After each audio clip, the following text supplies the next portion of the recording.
Okey, kita tengok contoh kepada form 2 ni. Contoh bagi form 2. Okey, contoh yang pertama. Okey, kita lihat.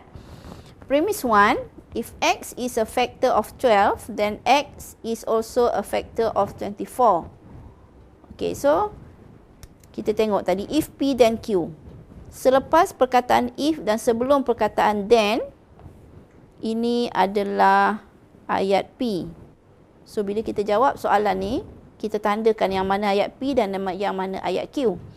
So, then X is also a factor of 24.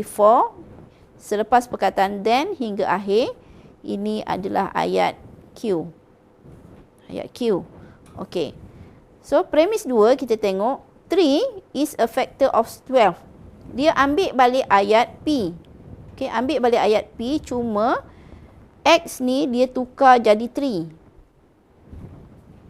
X ditukar jadi 3. So, conclusion untuk ini adalah form 2 punya conclusion lah. So, form 2 punya conclusion ialah kita benarkan ayat Q. So, ayat Q ialah X is also a factor of 24. Tapi X kita dah tukar jadi 3, bermakna di sini conclusion juga X kita kena tukar jadi 3. So, conclusion dia adalah 3 is also a factor of 24. Okey. Kita tengok contoh yang seterusnya. Okey, kita ada premise 1. Premise 1, if x greater than 0, then 2x greater than 0. Okey, yang mana ayat P, yang mana ayat Q? Selepas perkataan if, sebelum perkataan then, ini adalah ayat P. Selepas perkataan then hingga akhir, itu adalah ayat Q. Dan kita tengok premis yang kedua, dia benarkan ayat P, dia salin semula ayat P dekat sini, x greater than 0. So, conclusionnya adalah salin semula ayat Q. So, kita dapat 2x greater than 0. Okey, itu adalah bentuk yang kedua. Okey, kita lihat bentuk yang ketiga. Bentuk yang ketiga, premis 1 serupa dengan premis 1 dalam bentuk 2. Okey, premis 1. Premis 1 dia adalah implication. If P then Q. If P then Q. Premis 2. Premis 2. Kalau bentuk 2 tadi, kita benarkan P. Kita salin semula ayat P. Kita kata ayat P adalah true. Dan conclusion dia adalah Q. Tapi untuk premis 2 berbeza, kita buat penafian ke atas Q. Not Q. Dan conclusionnya adalah not P. Okey. Kita ambil contoh yang bola sepak tadi. Okey, jika hari hujan, maka perlawanan bola sepak dibatalkan. P itu hari hujan. Q, perlawanan bola sepak dibatalkan. Premis 2, kita buat penafian ke atas Q. Q tadi, perlawanan bola sepak dibatalkan. Sekarang kita kata premis 2, perlawanan bola sepak tidak dibatalkan. Not Q. Penafian ke atas Q. Jadi, conclusion, hari tidak hujan. Not P. Okey. Itu adalah bentuk yang ketiga. Okey, kita tengok contoh bentuk ketiga ni. Okey. If M is a negative number. Okey, yang mana M negative number. Ini adalah ayat P. M negative number adalah ayat P. Okey, ini ayat P. Then 2M is negative. Ini ayat Q. Okey, sekarang premis 2, 2M is not negative. Kalau Q 2M is negative, 2M is not negative bermakna dia buat not Q lah dekat sini. Ini adalah not Q. Okey. So, bila sini not Q, conclusion dia mestilah not P.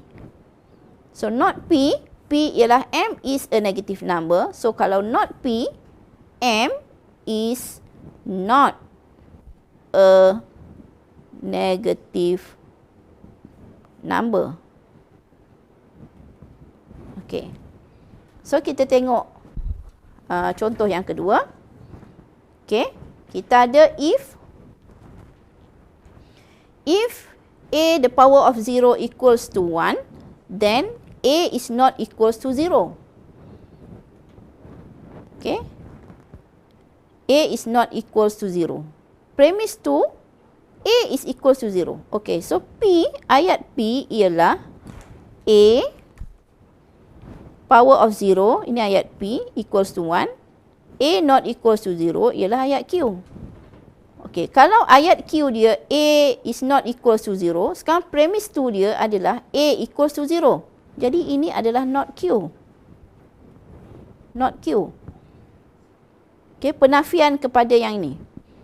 Okey, so sekarang ni conclusion dia mestilah not P. So not P, P tadi A the power of 0 equals to 1. So not P ialah A the power of 0 is not equals to 1. Okay, so kita dapat conclusion dia. A the power of 0 is not equals to 1.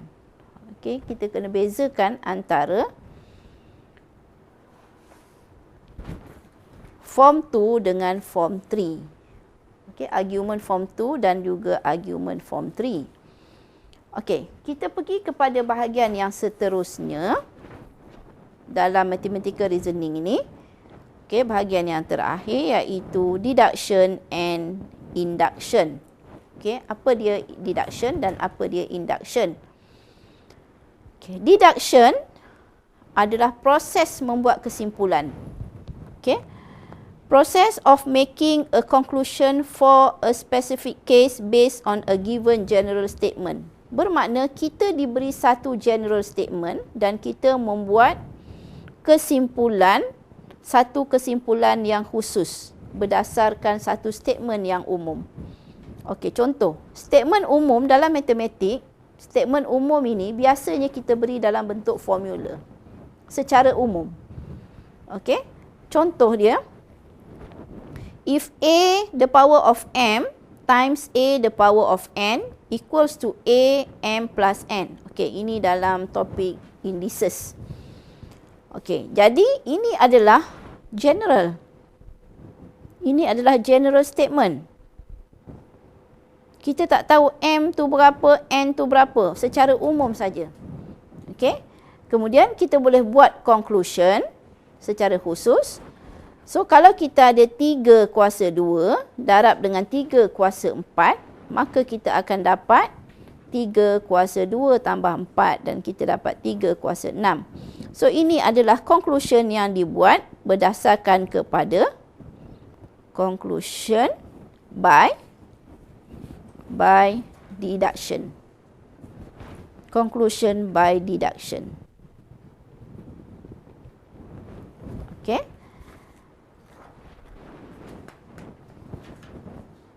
So, untuk deduction ini, kita membuat kesimpulan secara khusus berdasarkan kepada statement secara umum. Okey, kita boleh tengok contoh di sini. Okey, contoh. All cubes with sides n cm have a volume of n cube centimeter cube. Okey, so conclusion by deduction yang kita boleh buat. Okey, dia kata cube A has sides of 2 cm. So sekarang ni n dia kita tukar jadi 2. N tukar jadi 2. So conclusion dia ialah cube kita nama dia cube A. So cube A with sides 2 cm has a volume of, okey, N tadi ialah 2 kuasa 3 cm cube. Okey, so kita tukar ini, 2 kuasa 3 sama dengan 8. So kita dapat cube A with sides 2 cm has a volume of 8 centimeter cube. Okay. So itu adalah contohnya untuk deduction. Selepas ini kita akan tengok contoh untuk induction.